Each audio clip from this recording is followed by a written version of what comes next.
All right, you're listening to 91.5 WUML Lowell. It's my honor and pleasure to always have the great James Montgomery on with me. How are you, sir? Well, I'm doing well, and the honor and the privilege is mine. I love coming on your show. I refer to you as Johnny, my favorite DJ, and you still call yourselves DJs, right? Yep, DJs. Yeah. It's great to be on your show as usual, man. I love you. Jimmy, I love you too. And your name keeps coming up. Last weekend, I had a gentleman by the name of Kevin James Graham in my studio with his band, and he Yeah, was I love great. him. Yeah, he mentioned you quite a bit during the interview with him. Yeah, he actually was on Team Reba on The Voice. He did pretty well on that show, you know. Yeah, and he's a local guy from Waltham. Yeah, he's a great guy and really talented. He's got a great band. I put him on a bunch of shows we do together. He's a great guy to work with. Yeah, you he was on your benefits that you were doing for the veterans. I a couple times I saw. Yeah, and I did a big show like at the end of last year at the Jane Pickens in Newport, and I put Jim Belushi on it and Barry Goudreau and Barry, the former lead guitar player from Boston. He actually played some Boston songs, which was really great because sometimes he just jams it. But I had Kevin James Graham on that, Barry Goudreau, the Uptown Horns, Jim Belushi, and then of course my band are all superstars. So we had a great time, and Kevin did a great job. He's a great singer. Yeah, he sure is. Surprise! He just came in and ripped it up. He has a brand new song called "Hello." He featured, which was great, and Oh yeah. he's working on a new record that's coming out. Did he have Gino on drums? Oh That yeah, kid. yeah. That kid Gino is great. Yeah, I'm putting him on a show tomorrow night at the House of Blues Foundation when we're honoring Wick Grossbeck. You know I'm not sure. I know that the family sold the Celtics, but I think Wick is still running the team. I think he's like still the governor. And Pat So which Benatar here is going to be there tomorrow. yeah, exactly. So I'm doing a thing with my band to honor Wick in the foundation room, and then I'm going to sit in with Wick Grossbeck's band, French Lick, opening for Pat Benatar. And So Gino's that's going to play a little bit. yeah, it should be fun. I haven't seen Pat Benatar in a while, so I'm looking forward to that. And then, of course, I got a huge show coming up, my annual Valentine's Day show Yep, the Bull Run.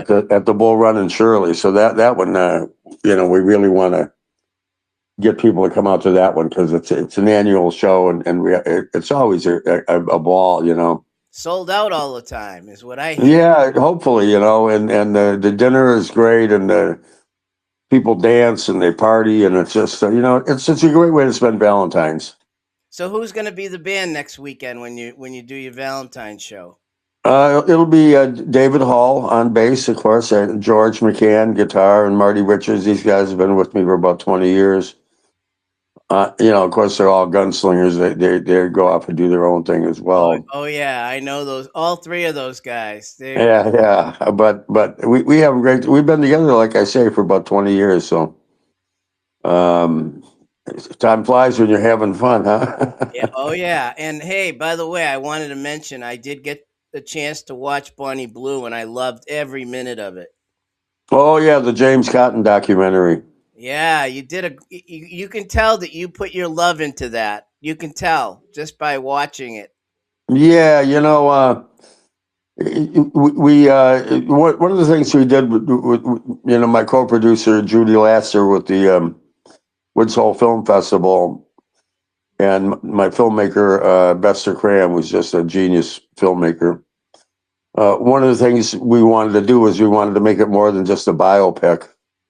So we made it a really cultural film. We had a lot of great archival footage, and we really were able to convey the culture that Cotton lived in when he was on the plantation, and the culture that Cotton lived in when he was in the inner city of Chicago, and the culture that Cotton lived in when he was touring with rock and roll bands. So So it was a cultural film as well. So, and I think because of that is why we ended up getting the Library of Congress Ken Burns Prize for Film. We were one of 5 finalists, which is a huge award. And we were one of 5 finalists. The Library of Congress Ken Burns Prize for Film. I get to drop 2 names in one award.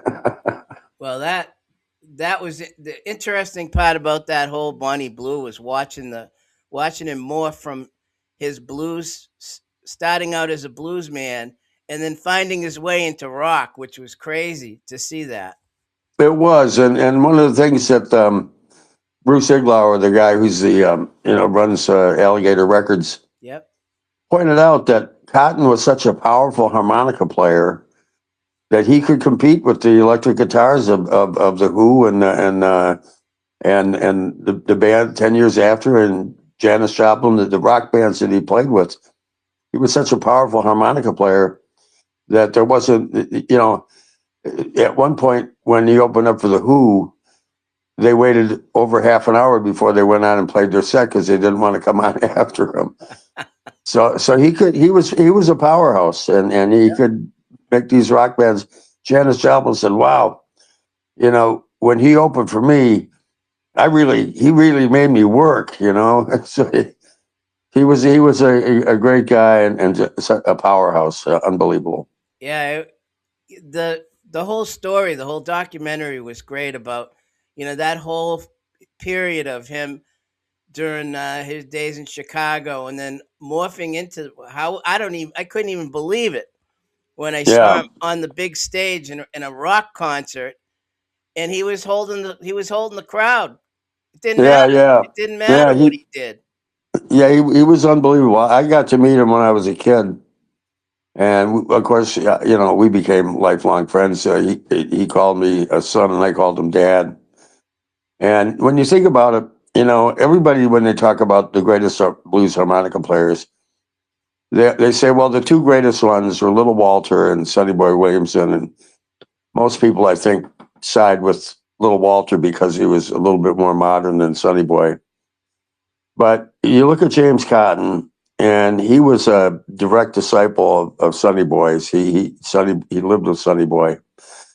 And he could play every single thing that Sonny Boy could play. He learned how to play every single thing. And then when Muddy Waters hired James Cotton, he wanted him to play everything exactly like Little Walter did. So if Sonny Boy Williamson and Little Walter are the 2 best harmonica players, and James Cotton can play exactly like both of them, and then add his own spin on it and become a rock star as well. Right. That's why I think he's the best blues harmonica player ever, because he could do it all. He could do Walter, he could do Sonny Boy, and then he had his own bag of tricks. Yeah. And such a powerhouse and such a great entertainer.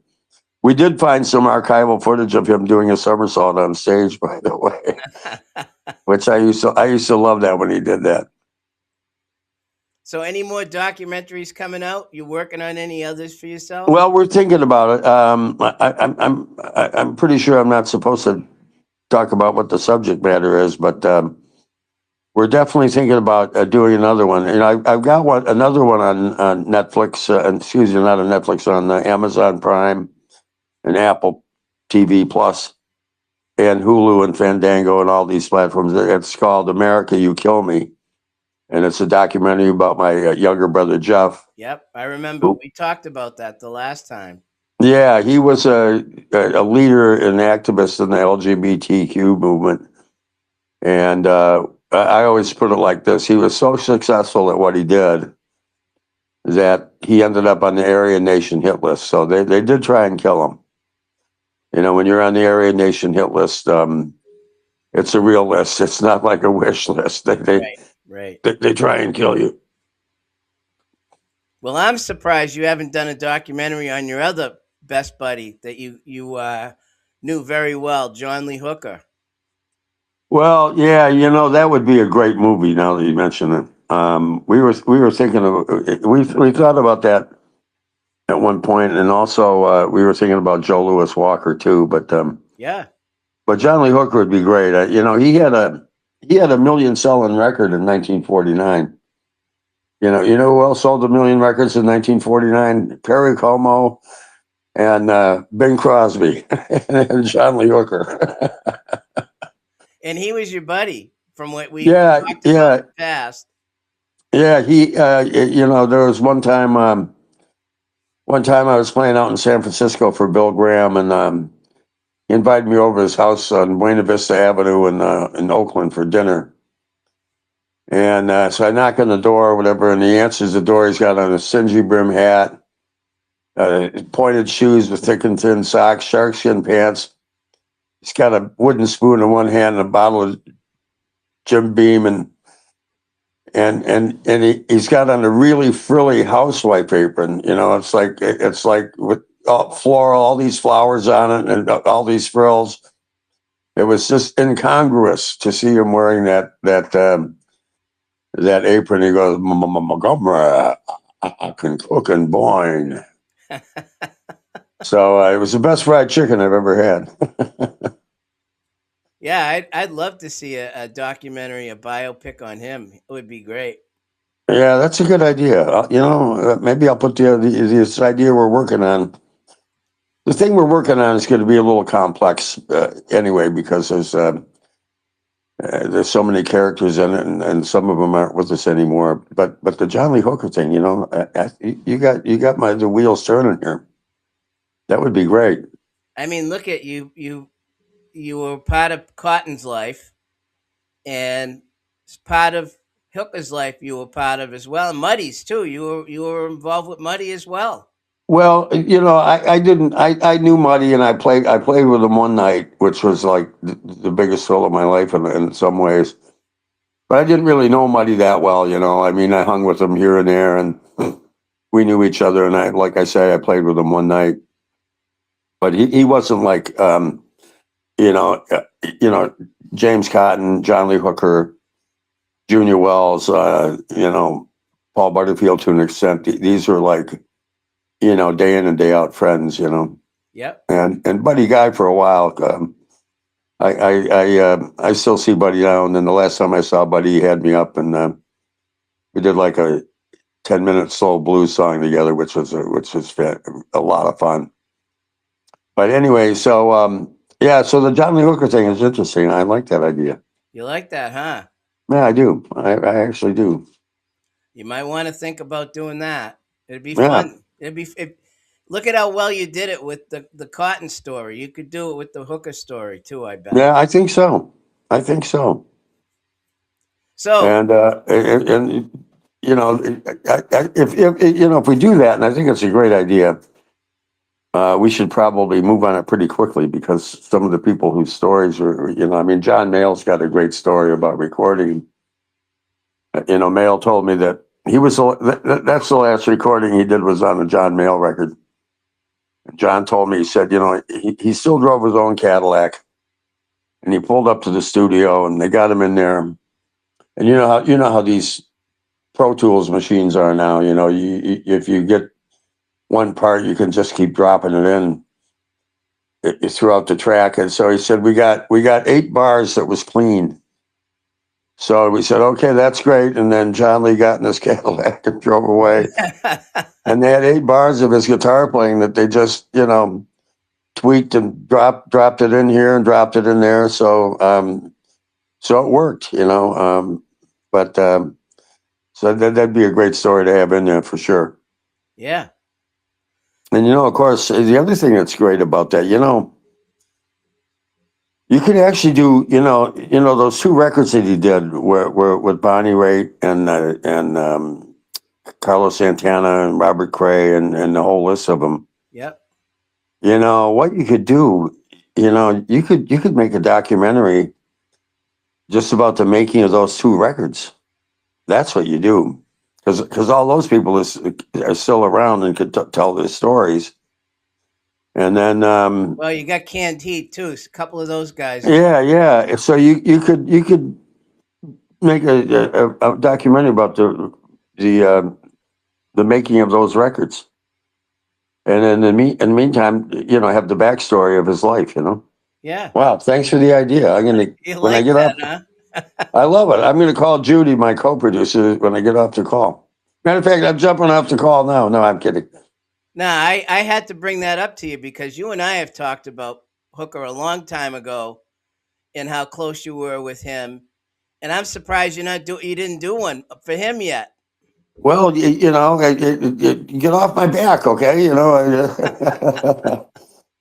I think it's a really good idea. So I'm serious. I'm going to call Judy when I get off this call. All right. And we'll give you some credits, and we'll get you involved in the film. all right.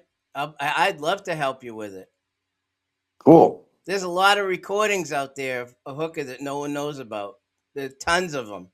Well, yeah, and the Boogie Children, the record that sold 1 million records is called Boogie Children. Yep. And he invented that whole boogie beat thing, and so it sold 1 million records. He made $500, and then the recording company wouldn't let him release it, wouldn't let him record under his name. He's under contract, so he recorded under all these bizarre names and kept recording. But that would be certainly an interesting part of the film, That and Boogie Chillin' #2, the song that he did with Canned Heat. I get requests for that all the time. It's the only one. Yeah. It's like 8 or 9 minutes long, and all it is the same beat, Boogie Chillin'. Well, yeah. Catfish Hodge did a version of that song that was really, really good. Yep. He told it. He made up a whole story about a whole backstory that he would tell. So when it came to Mama told Papa about something he heard, Papa said, "Mama, don't believe a word." Yeah. He would tell a big backstory to lead up to that line. So I did a record with Catfish Hodge years ago, with Bonnie Raitt and Dr. John and the Virginia Creeper, that unbelievable steel guitar player. And in those days, when you made records, you couldn't just send the tracks around. You had to actually be in the studio with the people. So me and Dr. John and Bonnie made a record for Catfish Hodge. And at one point, he's got an original song. And we're thinking, we should do something. This song needs to go somewhere. And then Dr. John goes, "Well, I think we should homogenize." We say homogenize, take it to a different key. So that was New Orleans talk for modulate. Yep. Instead of modulate, I think we should homogenize. Yep. So anyway, he did a great version of the Boogie Children. Yeah, good song. So the last record you did was a tribute to Paul Butterfield.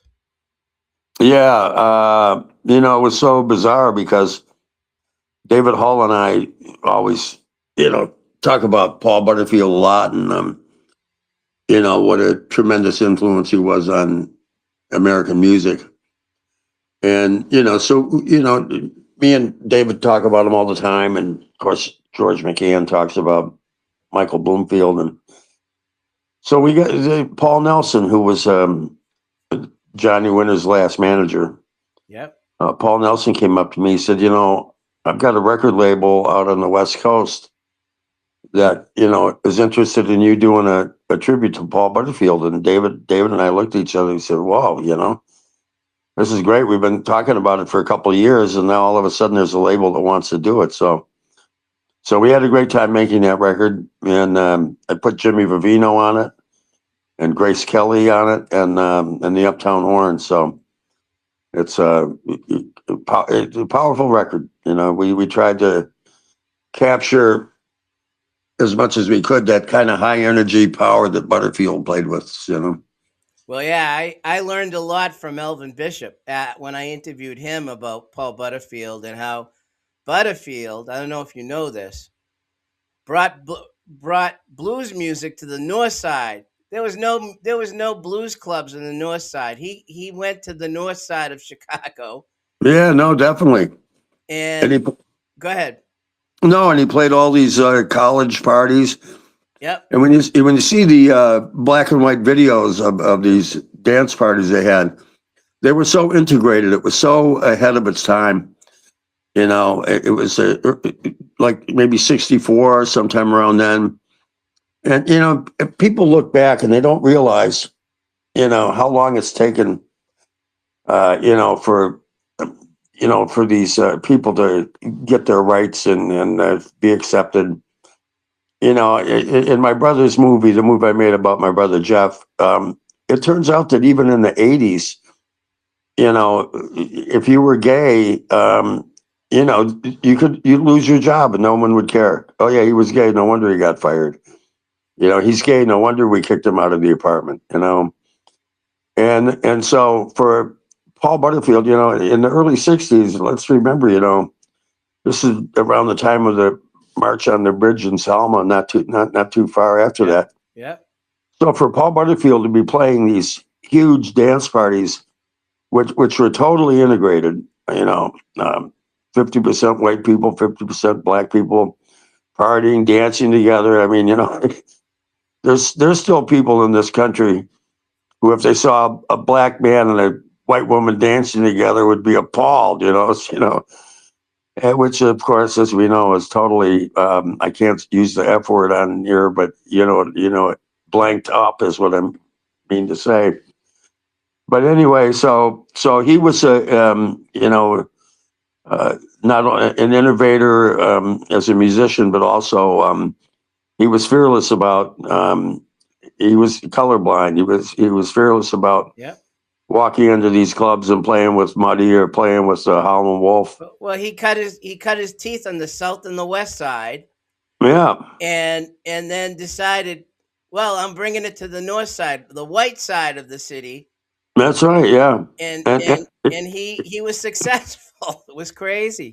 Yeah, and it was the biggest news in the world was when he got Howlin' Wolf's rhythm section.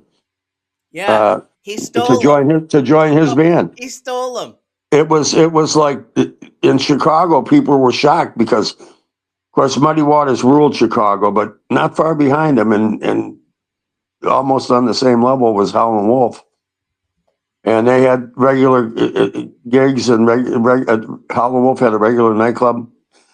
And then all of a sudden, this young kid comes by and he steals his rhythm section. Yeah, he's waving more money at him. That's what it was. Yeah, well, yeah, money talks, people mumble. It's like that people think athletes go to it. Well, I want to play on that team. No, they want to make more money first, and then they want to play on the team. But anyway, so that was, and when you think about it, that might be the first integrated band I can think of. Yeah.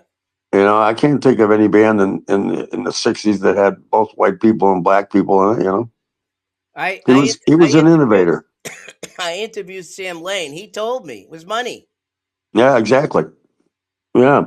He said, I'm making a lot more money playing with Paul than I was with Wolf. Yeah. Those guys didn't make a lot of money when they were on the road. They shared hotel rooms. It's three guys to a room and that kind of thing. And when you actually hear how much money they were making per week to tour with Muddy Waters or Howlin' Wolf, you can't even believe it. Nope. So you got any new music coming at all? Yeah, we do have some. We have kind of we're trying to, redo our. Look at that angle, huh? Wow, look at that. Anyway, look, I'm a cameraman now. Look at that, huh? Anyway, we've got some new songs we're putting in the set. Some brand new stuff. Some stuff that George wrote and stuff that I wrote. Good. So we're having fun with that, and eventually, I think we'll probably have enough original material to. I've always paid tribute to artists that have been meaningful for me on my records. So I've done a certain amount of covers, but I always rearrange them for the most part. But I think on the next record, I just want to have all original stuff on it. So that's where we're aiming. Do you ever go back to the early records and play some of the stuff from those early records that you put out? Well, yeah, we're doing that. We're doing a bit of that.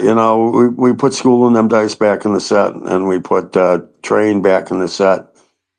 And we're doing a couple other ones from back in those days because we get so many requests for them. I finally got so many requests to do Train again that I just threw it in. I told the guys before we went on for an encore, we never rehearsed it, we never played it with these guys. I said, "What do you think? You think we can get away with doing Train?" They said, "Yeah, let's run it up the flagpole and see who salutes." So we just went on stage, and I made that song up on stage anyway. I never sat down and wrote it out or figured out the arrangement. I made it up on stage, so we just went back up on stage and made it up again. It turned out great. Yeah, and that was on when you were on Capricorn Records way back early on. Yeah, I was just talking to this guy down in Florida, Stoney. He's got a band down there, Stoney and the House Rockers. He started out up north here, but he's been down in Florida for years now. And I talked to him because I'm looking at some dates in Florida in late March, so I'm trying to see if I can get down there. And he told me, he said, "It's funny you should call because I've been listening to your first album again, And he said he mentioned the Train song. And I said, "Well, listen carefully because we recorded Train live in the studio. The take is live, one take. And at the end of it, I go to signal the band, and I lift up my hands like this to cut the band at the end of the song, and you can hear my bracelets fall. I used to wear like 20 or 30 bracelets. And when I lift up my hands to cut the band, you can hear the bracelets. Oh, there's my cat. There he is. Yeah. Hi, Mr. Pip. Say hello. Oops. Hey there, Mr. Pip. There he is. There he is. Hi, Mr. Pip. Mr. Pip. Anyway. Nice cat you got there. Yeah, he is nice. I inherited him. But I love him. He's my buddy. He's my Super Bowl buddy. We're going to watch the game together. There you go. So when am I going to get you back in the studio? Well, yeah, I had a ball the last time I was up there. Yeah, we had fun. What was that, last summer or something, right? It wasn't that long ago. A few years ago, though. It wasn't last summer. It was a couple of years ago. Oh, okay. A couple of years ago. Well, yeah, I love coming up there. Let's pick a day. When I got a really busy week. I'm doing this thing at House of Blues tomorrow, and then of course I got the Super Bowl, and then going to Detroit for a few days, and when I come back, I'm doing that big show, the Valentine's show. So after the 14th, give me a call, and we'll work something out. I'll come by the studio. Yeah, come on by. And last time you came, you brought someone with you, and you were in the studio playing. Who was that, Bruce?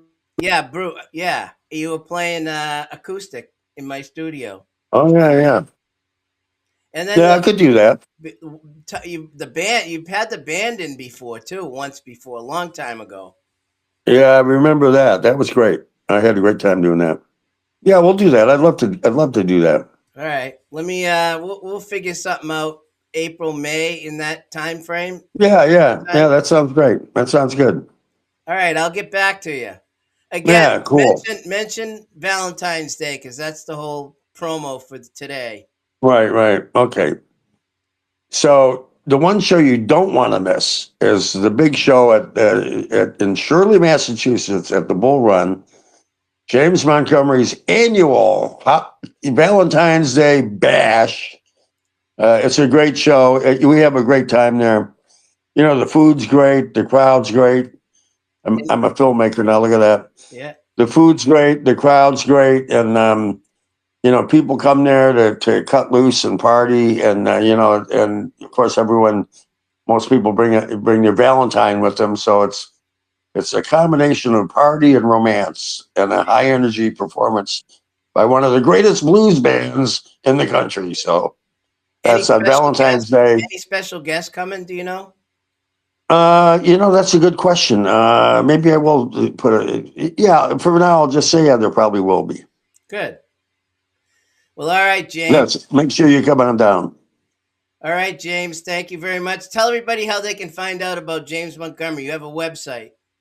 Yeah, you should be able to get it from jamesmontgomery.com. It took me years to come up with that. But it used to be James Montgomery Band one time, right? Yeah, well, now the website guy has it as James Montgomery Blues Band.com. But basically, if you Google James Montgomery, I come right up, and you can see which one is obviously the band site, so it's easy to find. Okay. All I have to do is put my name in there. Very good. And John Lee Hooker is all I'm going to say to you. How's that? Oh, I love it. I'm going to call Judy right now. All right. I really am. I really am. All right. Hey, Johnny, thanks for having me on, man. I love being on your show. I love having you. What you have Well, an open invitation all the time. Come on down. Well, yeah, we'll do that. Make sure we connect. And the other thing is, I'm also grateful that not only me, but you have all these great musicians on, and great blues musicians and great original artists. Because you provide a platform for some really great artists, and we appreciate it immensely. Well, you and I have gone back almost 40 years. Yeah. Quit reminding me. Of course, I was only 8 years old then, but anyway. Yeah. Well, no, I remember we had a banner inside the live studio. 1985, James Montgomery Band was in the studio. That goes back. Wow, I love it. Yeah. So yeah, we'll Cool. get you back in. Yeah, definitely. Thanks, Well, James. keep me posted. Thanks for having me on. Have a good one. You too. See ya. Okay, bye-bye. Bye-bye.